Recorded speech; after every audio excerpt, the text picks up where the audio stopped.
Good morning. I hope you are all doing well. I got an article I ran across this morning that I figured I would bring to your attention, and it's something that I've talked about quite a bit, especially here recently on the show.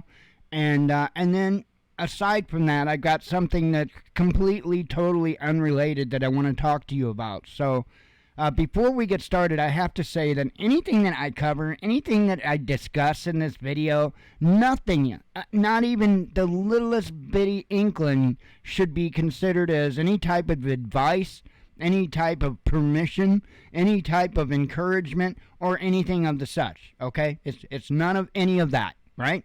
Now that we've got that clear, let's move on with the story.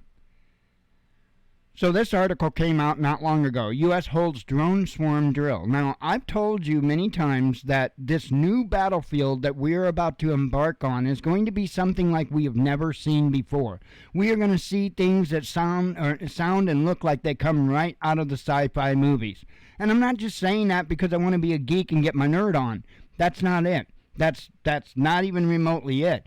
There is a whole lot of weaponry that has not been revealed to the public. And this is stuff that all different nations have. All these different nations have weapons and equipment that they've not put out on the table. And we are going to see that. In fact, we are seeing it now already. Even in Ukraine right now, Russia and NATO forces are both testing and using equipment that has never seen a battlefield before. Okay? And you have to understand that this is also like a game of poker. So even though they're using new technology and equipment on the battlefield in Ukraine, that isn't even remotely the capabilities of what they have. Okay? Because they're going to keep those certain cards held back in their hand for a very, very long time before they let anybody know what they have. So anyway, we've got this going on, and remember, these are the same drones that they said, oh, no, we're not gonna weaponize them. We have no interest in weaponizing the drones. They'll just be used at surveillance at most, right? Remember those lies? The U.S. Army recently conducted an exercise, and I'll put a link to, I've got 2 pages up. I'll put a link to both of them in the description. The U.S. Army recently conducted an exercise involving a swarm of 40 quadcopter drones equipped with cameras, lasers, and lethal munitions, with the British military testing similar drone tactics. The Pentagon believes that these inexpensive aircraft will dominate the battlefield when the quote-unquote next war breaks out.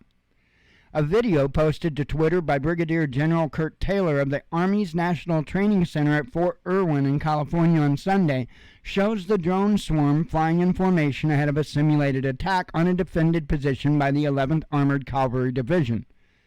The drones flew over what appeared to be a mock-up of an urban environment, and the video was apparently shot during an exercise involving nearly 7,000 soldiers, Taylor explained in a separate tweet. So we know that this stuff is going on. We know that they've been testing this type of stuff.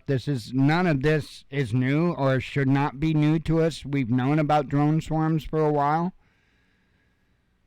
But there are some things that I have mentioned before, and I don't think people really take it to heart. But there's a lot of people, when you start talking about this type of stuff, their chest puffs up, and they automatically start thinking about their plate carriers and their AR-15s. Need I remind you, hitting a moving target at 10,000 feet in the air with your AR-15 is going to be a bit unlikely. Just a tad bit. So it's not like there is absolutely nothing that we can do. You know, there are things that we can do, but, you know, I don't know. I can't discuss those things. I can't talk about the things that you could do to protect yourself. But I wanted to bring you this. I thought it was really, really, really important to bring you this article. And in something completely, absolutely 110% totally unrelated to that article is this page on Wikipedia about spark gap transmitter. I don't know. Have you heard of these before? I don't know. Somehow it takes energy and it uses antennas or aerials, and it takes energy, and it takes a buildup of energy, and it releases the buildup of energy. I don't know. It does something like, I don't know, scramble frequencies, put a bunch of noise and distortion across the range of frequencies. I don't know. It popped open. It just popped open on my browser, and I thought, well, hey, that's cool. I'll mention something about that on the show. Or on the video. I don't have any idea how it would relate or anything like that.